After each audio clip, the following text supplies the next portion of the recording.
Me llamo Sebastián Flores y durante 3 años fui el guardián del faro de Punta Arrecife, en la costa de Veracruz. Tengo 42 años y pasé la mayor parte de mi vida adulta trabajando en instalaciones de señalización marítima.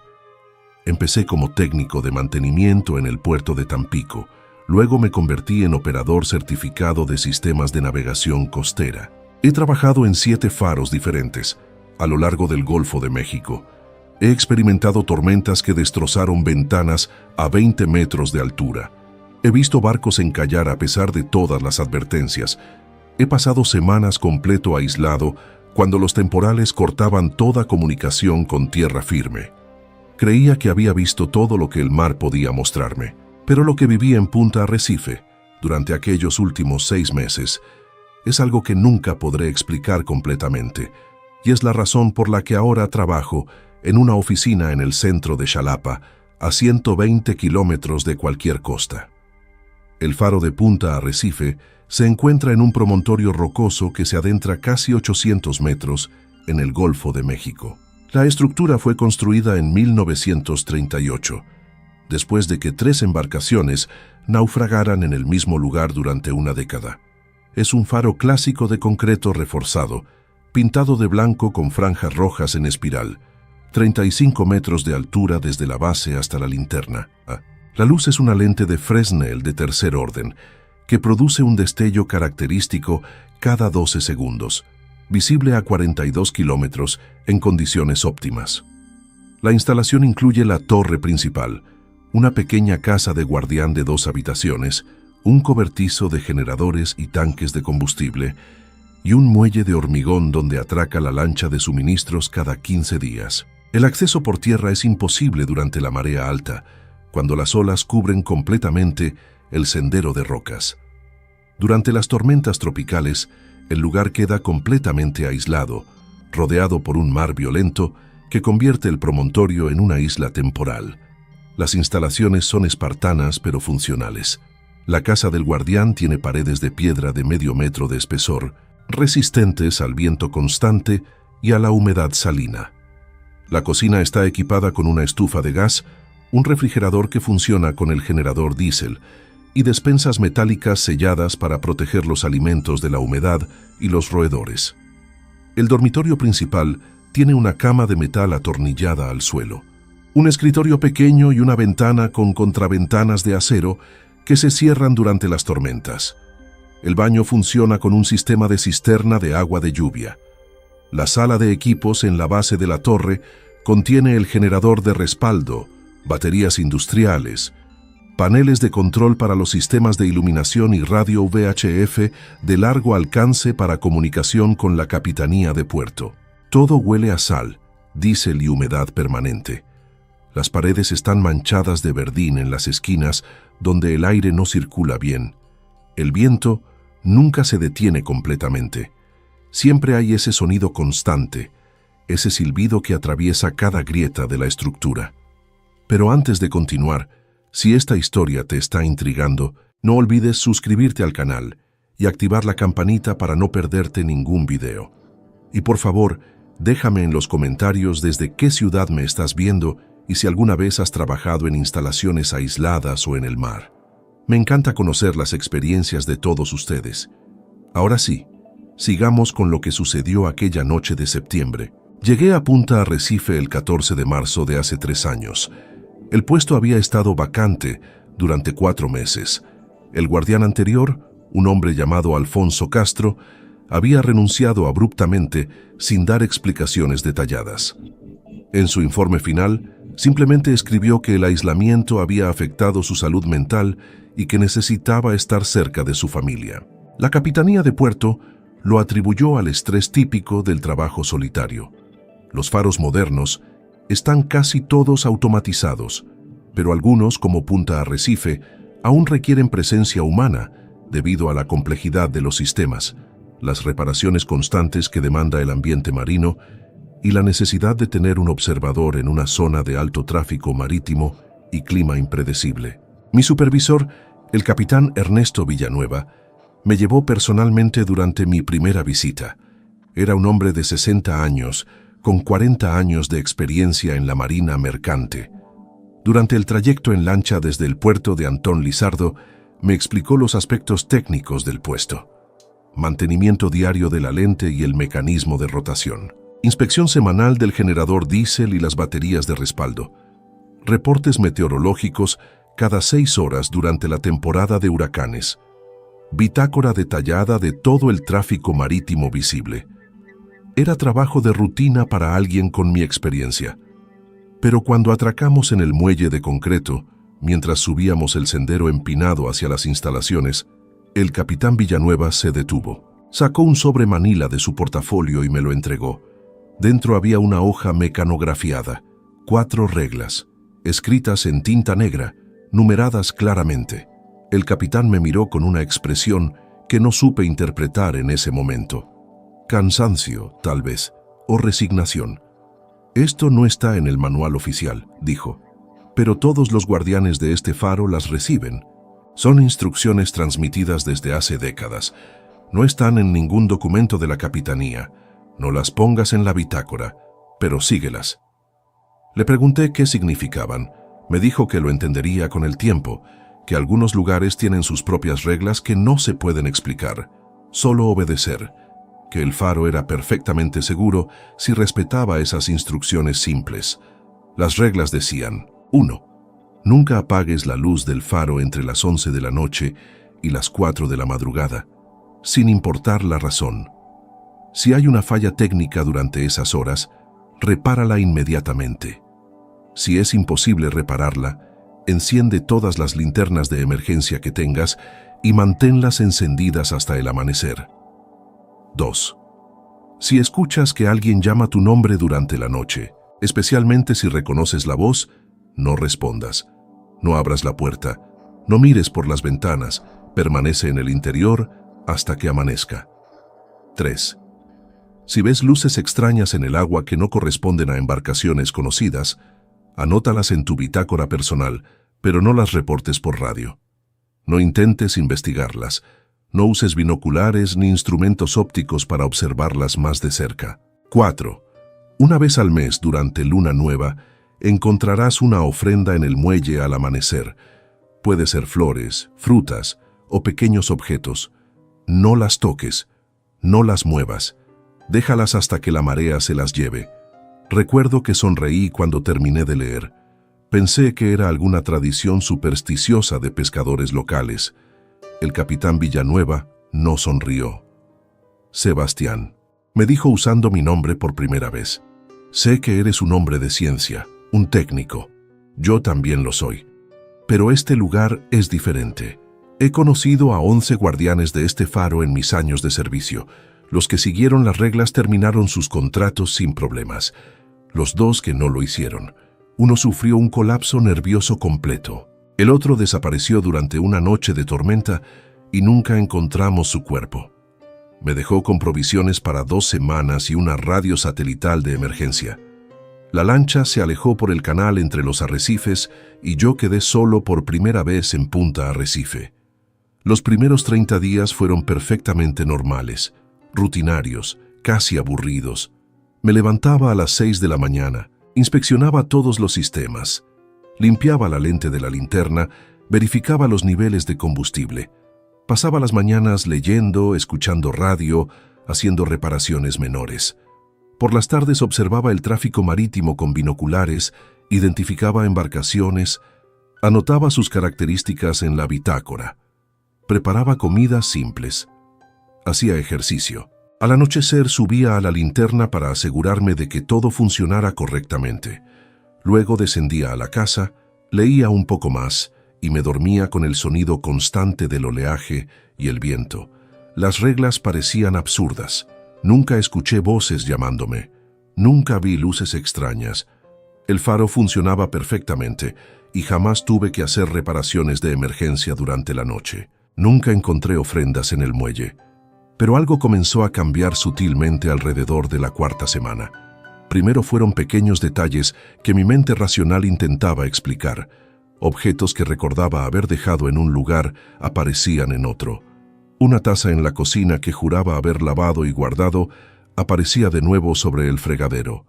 El libro que estaba leyendo, marcado en la página 112, aparecía abierto en la página 87. Atribuí todo esto a mi propia distracción, al cansancio, a la monotonía que afecta la memoria. Luego empecé a escuchar los sonidos. No durante la noche, durante el día, generalmente al mediodía, cuando el sol estaba en su punto más alto y el calor hacía vibrar el aire. Escuchaba pasos en la escalera de caracol de la torre. Pasos lentos, metódicos, subiendo. Pero cuando abría la puerta y miraba, no había nadie. La escalera estaba vacía. El sonido se detenía en el momento exacto en que yo abría la puerta.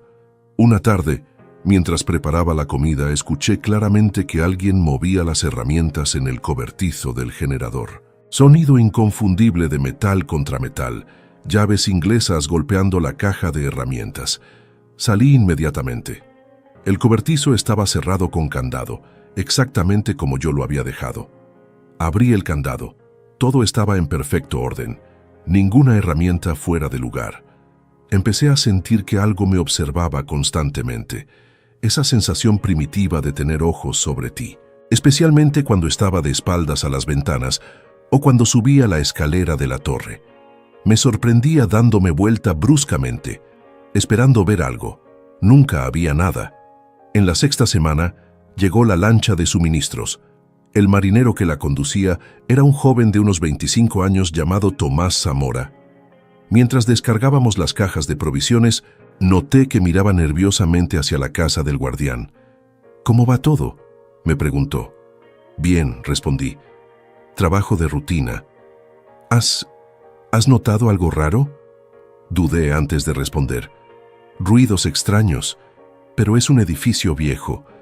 El viento hace crujir las estructuras». Tomás asintió, pero no parecía convencido. «Mi abuelo trabajó aquí en los años 60. Era guardián durante 5 años. Él me contó cosas». «¿Qué cosas?». «Decía que este lugar está construido sobre algo antiguo, mucho más antiguo que el faro. Hay ruinas bajo el agua, alrededor del promontorio, estructuras de piedra que nadie ha estudiado oficialmente. Los pescadores viejos dicen que este era un lugar sagrado antes de la llegada de los españoles, un lugar de transición». «Transición, entre el mundo de los vivos y otra cosa. No sé exactamente. Son historias de pescadores». Tomás cargó la última caja en su lancha. «Solo. Sigue las reglas que te dieron». Mi abuelo las seguía religiosamente. La lancha se alejó y yo quedé nuevamente solo. Esa noche decidí investigar. Busqué en los archivos viejos almacenados en un gabinete metálico en la casa del guardián. Había bitácoras que databan de 1940. Las revisé durante horas.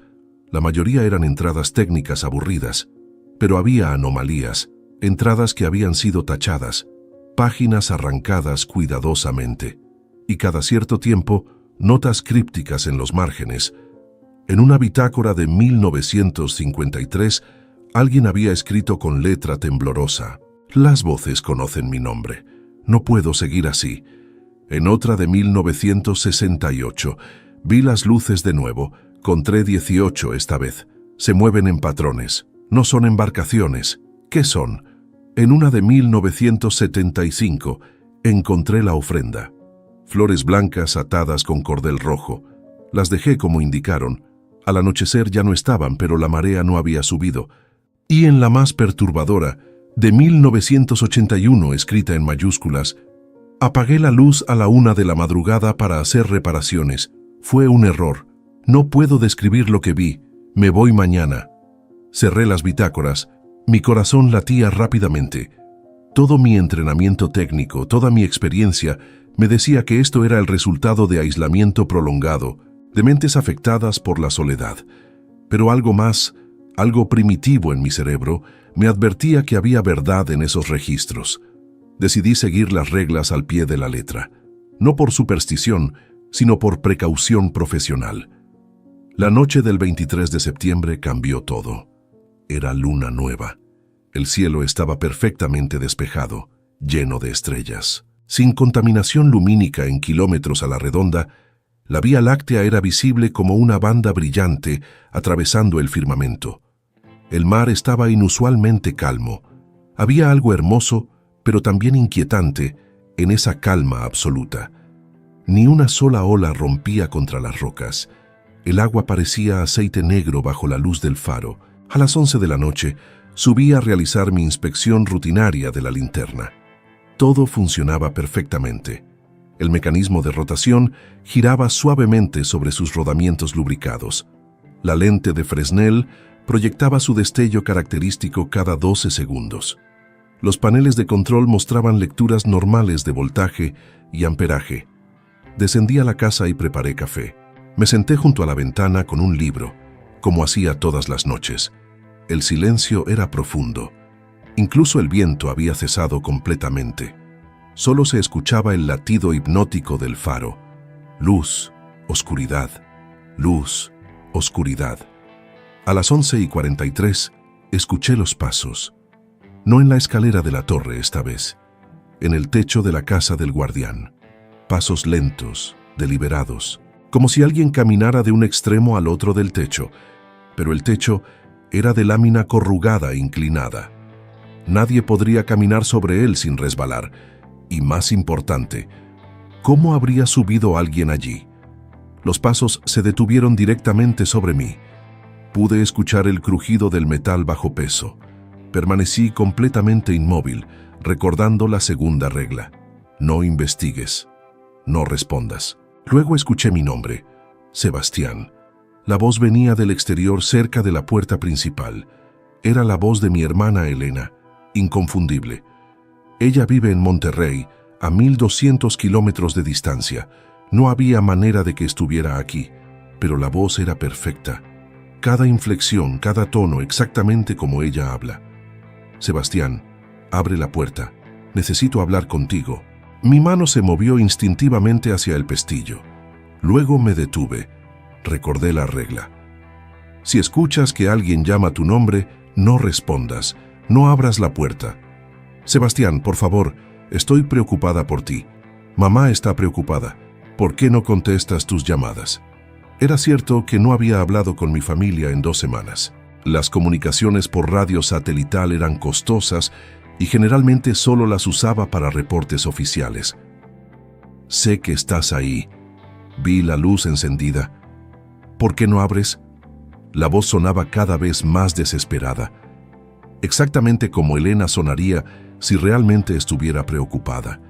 Cada fibra de mi ser quería abrir esa puerta, verificar, asegurarme de que ella estuviera bien. Pero miré el reloj. Eran las 11:51 de la noche. Recordé el consejo del capitán Villanueva, recordé las bitácoras de los guardianes anteriores, apagué la lámpara de la sala, me alejé de la puerta, me senté en el rincón más lejano de la habitación, con la espalda contra la pared mirando hacia la puerta cerrada. La voz continuó durante 40 minutos, a veces suplicante, a veces enojada, a veces llorando, perfectamente natural, perfectamente convincente. En algún momento cambió, se convirtió en la voz de mi padre, fallecido hace 8 años por complicaciones cardíacas, luego la voz de un amigo de la infancia, luego la de una mujer que no reconocí. A 00:30, las voces se detuvieron abruptamente. El silencio que siguió fue absoluto. Permanecí en ese rincón hasta que vi la primera luz del amanecer a través de las ventanas. Solo entonces me atreví a moverme. Mis piernas estaban entumecidas. Había estado en la misma posición durante horas. Abrí la puerta lentamente. El promontorio estaba desierto. El mar seguía inusualmente calmo. El sol naciente pintaba el horizonte de naranja y rosa. Todo parecía perfectamente normal. Pero cuando bajé al muelle para mi inspección matutina rutinaria, encontré la ofrenda. Flores blancas frescas, gardenias específicamente, atadas con un cordel rojo brillante, dispuestas en un círculo perfecto sobre el concreto húmedo del muelle. No había forma de que alguien hubiera llegado durante la noche.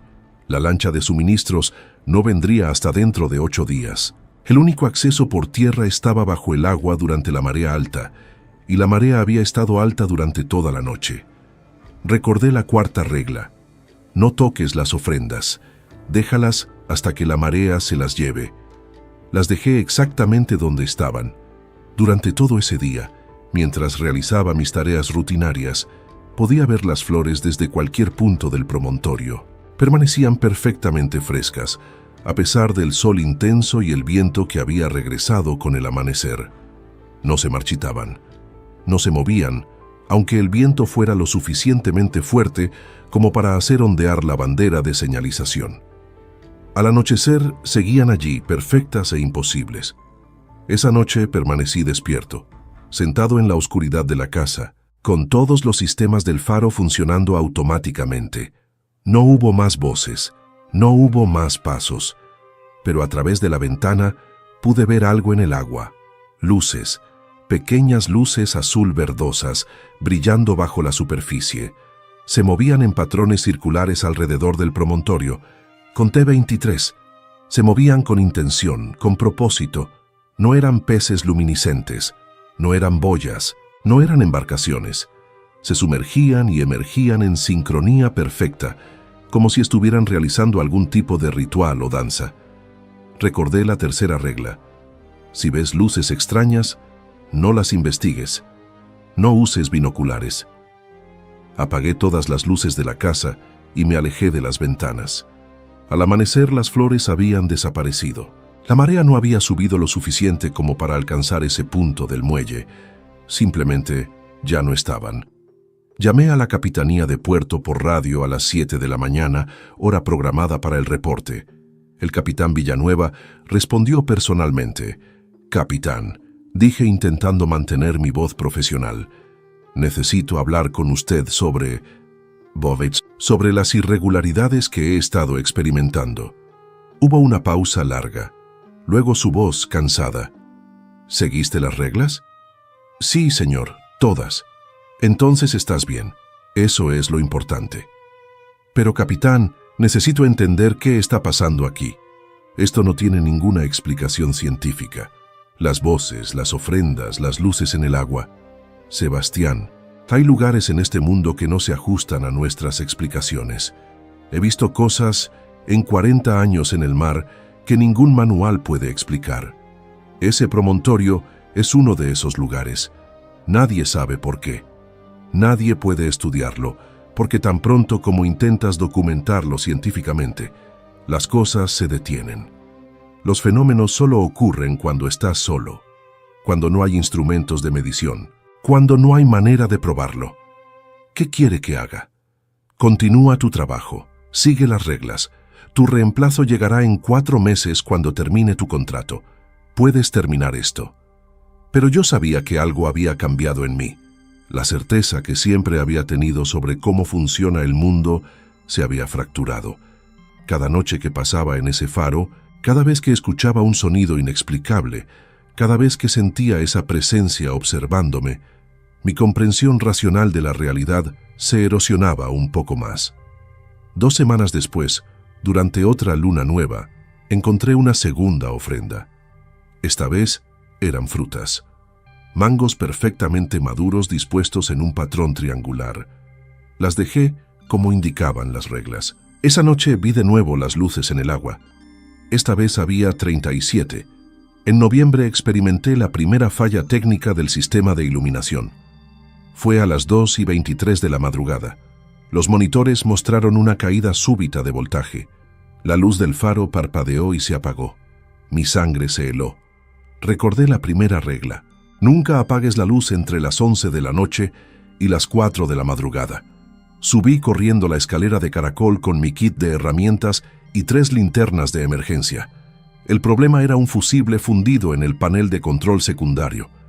Una reparación de 10 minutos en condiciones normales, pero mientras trabajaba, escuché algo subiendo la escalera detrás de mí. No eran pasos humanos. Era un sonido de arrastre, como algo pesado siendo empujado escalón por escalón, y venía acompañado de un olor, sal y descomposición marina, pero también algo más dulzón y nauseabundo que no podía identificar. Trabajé más rápido. Mis manos temblaban. Reemplacé el fusible, verifiqué las conexiones. El sonido estaba más cerca. Podía escucharlo a solo 2 o 3 vueltas de la escalera de caracol debajo de mí. Accioné el interruptor. La luz se encendió. El mecanismo de rotación comenzó a girar de nuevo. El sonido en la escalera se detuvo instantáneamente. El olor desapareció como si nunca hubiera estado allí. Descendí la escalera lentamente, alumbrando cada rincón con mi linterna. No había nada, ni rastros de humedad, ni marcas, nada que indicara que algo había subido por esos escalones excepto yo mismo. En diciembre recibí la visita del capitán Villanueva. Llegó sin previo aviso en una lancha oficial junto con un técnico joven. Me dijo que venían a realizar una inspección de rutina, pero yo sabía que no era cierto. Vino a verificar que yo estuviera bien, a asegurarse de que no había colapsado mentalmente como otros guardianes. Mientras el técnico revisaba los sistemas, el capitán y yo tomamos café en la casa del guardián. «¿Cómo estás realmente?», me preguntó. «Funcionando», respondí, cumpliendo con mis obligaciones, pero ya no duermo más de 3 horas seguidas. Me sobresalto con cualquier sonido. No puedo dejar de pensar en lo que este lugar realmente es». El capitán asintió. Conocí a un antropólogo hace años, un académico de la UNAM que estaba investigando sitios prehispánicos costeros. Le mencioné este lugar. Vino a verlo, aunque oficialmente no tenía permiso. Me contó que hay evidencia arqueológica submarina alrededor de este promontorio, restos de estructuras que podrían tener más de 1000 años. Dijo que los códices mayas mencionan lugares de paso, umbrales donde el mundo visible y otros planos se tocan, puntos donde las reglas normales no se aplican completamente. ¿Y eso le parece una explicación? No. Es solo un intento de enmarcar lo inexplicable en términos que podamos procesar. La verdad es que no sé qué es este lugar, Sebastián. Solo sé que funciona de acuerdo a sus propias leyes, y que esas leyes son las 4 reglas que te di. Antes de irse, me ofreció un traslado temprano. Podía terminar mi contrato en otro faro. Uno normal, sin fenómenos, sin reglas misteriosas. Rechacé la oferta, no por valentía, por orgullo estúpido, por la necesidad de demostrarme a mí mismo que podía completar lo que había comenzado, que no era más débil que los guardianes anteriores, que habían terminado sus contratos. Fue un error. La noche del 21 de enero, 3 semanas antes del final programado de mi contrato, todo culminó. Había tormenta, no un huracán, pero sí un sistema tropical fuerte. Vientos de 70 kilómetros por hora, olas de 4 metros estrellándose contra el promontorio. La casa del guardián temblaba con cada ráfaga. Gotas de lluvia horizontal golpeaban las ventanas como balas. A las 11:30 de la noche, todas las luces se apagaron. No solo el faro, todo. El generador diésel se detuvo. Las baterías de respaldo no se activaron. Oscuridad total excepto por los relámpagos ocasionales que iluminaban el mundo en estallidos azul-blancos aterradores. Subí a la torre con mis linternas de emergencia. Coloqué 6 de ellas en la plataforma de la linterna, apuntando en todas las direcciones. No eran tan potentes como la lente de Fresnel, pero al menos proporcionaban algo de luz. Luego intenté reparar el generador. Bajé al cobertizo de equipos. El problema era inmediatamente visible. El motor diésel se había agrietado. Una fractura estructural en el bloque del cilindro. Imposible de reparar en el campo. El generador estaba completamente inoperable. Subí de nuevo a verificar las baterías de respaldo. También estaban dañadas. Los terminales se habían corroído completamente, como si hubieran estado expuestos al agua salada durante años, en lugar de estar protegidos en su caja hermética. No tenía manera de restaurar la luz principal. Las linternas de emergencia tendrían que ser suficientes, pero cuando regresé a la plataforma de la linterna, 3 de las 6 linternas se habían apagado. Las revisé. Las baterías estaban totalmente descargadas, baterías nuevas que había instalado hacía menos de una semana. Quedaban 3 linternas. Decidí quedarme en la plataforma, vigilándolas. Si comenzaban a fallar, las reemplazaría inmediatamente. No podía permitir que la luz se apagara completamente. La tormenta rugía alrededor de la torre. El viento hacía vibrar la estructura entera. La lluvia había cesado, pero el aire estaba cargado de spray marino. Podía saborear la sal en mis labios. A medianoche vi las luces en el agua, docenas de ellas. tal vez cientos, rodeando completamente el promontorio. Se movían bajo la superficie, subiendo y bajando, pero esta vez pude verlas mejor durante los relámpagos. No eran solo luces, había formas, siluetas de algo nadando, algo más grande que delfines, más grande que tiburones. Formas humanoides pero elongadas con extremidades demasiado largas. Se acercaban a la orilla, emergían parcialmente. Podía ver sus cabezas rompiendo la superficie. No tenían rostros definidos, solo sombras oscuras con esos puntos brillantes azul verdosos donde deberían estar los ojos.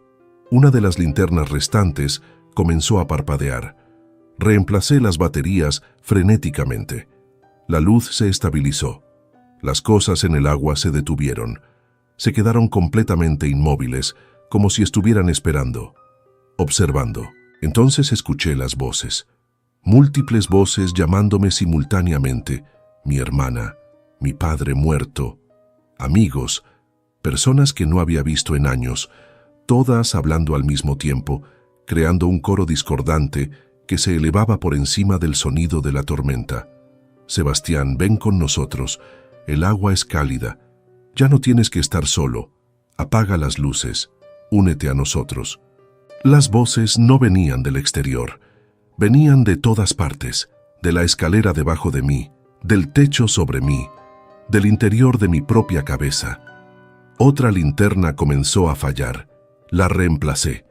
Solo me quedaban 2 juegos de baterías adicionales. Las formas en el agua empezaron a trepar sobre las rocas. Podía escuchar el sonido de sus movimientos, ese arrastre húmedo contra la piedra. Se estaban acercando a la base de la torre. Miré mi reloj, la 1:17 de la madrugada. Aún faltaban 2 horas y 43 minutos para las 4 de la mañana. La tercera linterna falló. La reemplacé con mi penúltimo juego de baterías. Las cosas ahora estaban en la base de la torre. Podía escucharlas arañando el metal de la puerta. Un sonido chirriante, antinatural. La puerta estaba cerrada con cerrojo, pero no sabía si eso sería suficiente. A la 1:42, la última linterna comenzó a parpadear. Instalé mis últimas baterías. 3 luces funcionando. Eso era todo lo que me quedaba. Las voces se volvieron más intensas, más desesperadas. Prometían cosas. Decían que me mostrarían maravillas, que me revelarían secretos que ningún humano había conocido, que me liberarían del peso de la existencia terrenal. Una parte de mi mente, la parte racional que se había estado erosionando durante meses, susurraba que tal vez debía escuchar, que tal vez había algo genuino en esas promesas, que tal vez apagar las luces y bajar no sería tan terrible. Pero una parte más profunda, más primitiva, gritaba en terror puro. Sabía con certeza animal que si apagaba esas luces, si bajaba esa escalera, nunca volvería a ver el amanecer. A las 2:11 de la madrugada, las 3 linternas comenzaron a fallar simultáneamente. Parpadearon, se atenuaron. Intenté ajustarlas, sacudirlas, cualquier cosa para mantenerlas encendidas. Una se apagó completamente, luego la segunda. Quedaba una linterna funcionando al 20% de su capacidad, proyectando un resplandor débil y amarillento. Las cosas estaban ahora en la escalera. Podía escucharlas subiendo, ese sonido de arrastre húmedo, escalón por escalón. El olor a descomposición marina era abrumador. Sostuve la última linterna como si fuera mi única conexión con el mundo de los vivos. Tal vez lo era. Y entonces, justo cuando la última luz comenzaba a extinguirse completamente, vi el horizonte oriental. Un tenue resplandor gris, casi imperceptible. Pero estaba allí. El amanecer venía. Las voces se convirtieron en alaridos, gritos de frustración y rabia que no eran completamente humanos. El sonido en la escalera se aceleró. Las cosas estaban subiendo más rápido, desesperadas por alcanzarme antes de que la luz del día llegara. La linterna se apagó. Quedé en oscuridad total en la plataforma de la linterna, rodeado por el sonido de esas cosas aproximándose. Podía sentir el frío antinatural emanando de ellas. Podía oler su cercanía. Cerré los ojos. No quería ver. El sonido alcanzó la plataforma. Estaban a metros de mí, tal vez centímetros. Y entonces, el primer rayo directo del sol rompió el horizonte. El silencio fue instantáneo y absoluto. Abrí los ojos. La plataforma estaba vacía. El mar estaba calmo, como si la tormenta nunca hubiera ocurrido. El cielo estaba despejado, pintado de rosas y naranjas por el amanecer. Las rocas del promontorio brillaban húmedas, pero perfectamente normales bajo la luz temprana. No había rastro de nada, ni humedad en la escalera, ni marcas en la puerta, ni olor a descomposición. Era como si todo hubiera sido una alucinación compleja, excepto que yo sabía que no lo era. Las 6 linternas estaban allí, muertas, con sus baterías completamente agotadas en una fracción del tiempo que deberían haber durado. Bajé la escalera con piernas temblorosas. Entré a la casa del guardián. Llamé a la Capitanía de Puerto en la radio de emergencia satelital. «Necesito evacuación inmediata», dije. Mi voz sonaba extraña incluso para mí, plana, traumatizada. El capitán Villanueva no hizo preguntas. «La lancha llegará en 4 horas. Prepara tus cosas personales». Empaqué en silencio. Dejé todas las bitácoras oficiales. Tomé solo mi ropa y efectos personales. Cuando la lancha llegó, no miré atrás mientras nos alejábamos del promontorio. El capitán Villanueva estaba en la lancha. Me miró y simplemente asintió. No necesitaba explicaciones. «¿Violaste alguna de las reglas?», preguntó finalmente. «No, seguí todas hasta el final». «Entonces sobreviviste. Eso es todo lo que importa». Presenté mi renuncia formal esa misma tarde. La Capitanía de Puerto la aceptó sin preguntas. Me ofrecieron un puesto administrativo en tierra, trabajo de escritorio, lejos de cualquier instalación aislada. Acepté. Eso fue hace 6 meses. Ahora vivo en Xalapa. Trabajo en una oficina climatizada revisando documentos y aprobando permisos. Es un trabajo aburrido, predecible, seguro. Y cada noche, cuando regreso a mi apartamento en el centro de la ciudad, rodeado de ruido y luces y gente, me siento agradecido por esa normalidad. Pero algunas noches, cuando estoy a punto de dormirme, escucho el sonido de las olas, el silbido del viento a través de las grietas, y muy ocasionalmente, muy débilmente, escucho voces llamando mi nombre. Nunca respondo, nunca abro las ventanas para investigar. He aprendido que hay lugares en este mundo que operan bajo reglas diferentes a las que nos enseñaron. Lugares donde la realidad es más fluida, más antigua, más oscura. El faro de Punta Arrecife sigue operando. Tiene un nuevo guardián, un hombre transferido desde Campeche. Espero que haya recibido las 4 reglas. Espero que sea lo suficientemente sabio para seguirlas, porque ahora sé con certeza absoluta que esas reglas no son supersticiones. Son la diferencia entre la cordura y la locura, entre regresar a casa y desaparecer en algo que no tiene nombre. Hace 3 semanas recibí un correo electrónico anónimo. No tenía asunto, solo contenía un documento adjunto, una página escaneada de una bitácora antigua. La fecha era ilegible, pero la escritura estaba clara. Si estás leyendo esto, significa que sobreviviste. Felicidades. Ahora sabes lo que yo sé, lo que todos los que han servido en ese lugar saben. Hay algo en ese promontorio, algo que ha estado allí mucho antes de que construyéramos el faro, algo que los antiguos conocían y respetaban. Las 4 reglas no son protección completa, son un pacto. Ellos te dejan vivir si mantienes la luz encendida durante sus horas, si respetas sus ofrendas, si no respondes a sus llamados, si ignoras sus señales. Es un equilibrio delicado, frágil, y algún día ese equilibrio se romperá. Cuando eso suceda, no será solo un guardián el que desaparezca, será todo el promontorio, tal vez más. No sé quién envió ese correo, no sé si es de un guardián anterior o de alguien más, pero sé que cada palabra es verdad. A veces me pregunto cuántos otros lugares como Punta Arrecife existen. ¿Cuántos faros, estaciones remotas, instalaciones aisladas operan bajo reglas no escritas? ¿Cuántas personas mantienen vigilia contra cosas que no deberían existir, pero existen de todas formas? La ciencia nos ha dado respuestas para casi todo. Podemos explicar las estrellas, las profundidades oceánicas, el funcionamiento del cuerpo humano, pero hay espacios entre el conocimiento, grietas en nuestra comprensión, y en esas grietas habita algo antiguo, algo que observa, algo que espera. Si alguna vez te ofrecen un trabajo en el faro de Punta Arrecife, recházalo. No importa cuánto pague, no importa qué tan desesperado estés. Algunos lugares exigen un precio que va más allá del dinero, un precio que se paga con piezas de tu cordura, con fragmentos de tu comprensión del mundo, con la certeza de que estás seguro en cualquier lugar después de que cae la noche.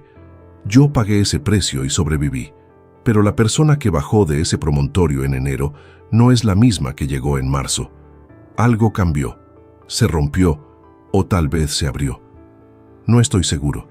Lo que sí sé es esto: las reglas funcionan. Si algún día te encuentras en un lugar con sus propias leyes inexplicables, síguelas. No cuestiones, no investigues, no intentes racionalizar lo irracional. Simplemente sigue las reglas y sobrevive hasta el amanecer. Si esta historia te ha impactado tanto como a mí vivirla, te pido que dejes un like en el video y lo compartas con alguien que le gusten estas historias reales e inexplicables. Recuerda suscribirte al canal porque cada semana subo casos nuevos que desafían toda explicación. Y déjame en los comentarios: ¿crees que hay fenómenos que la ciencia aún no puede explicar? ¿Has experimentado algo similar en tu trabajo? Leo todos sus comentarios. Nos vemos en el próximo video.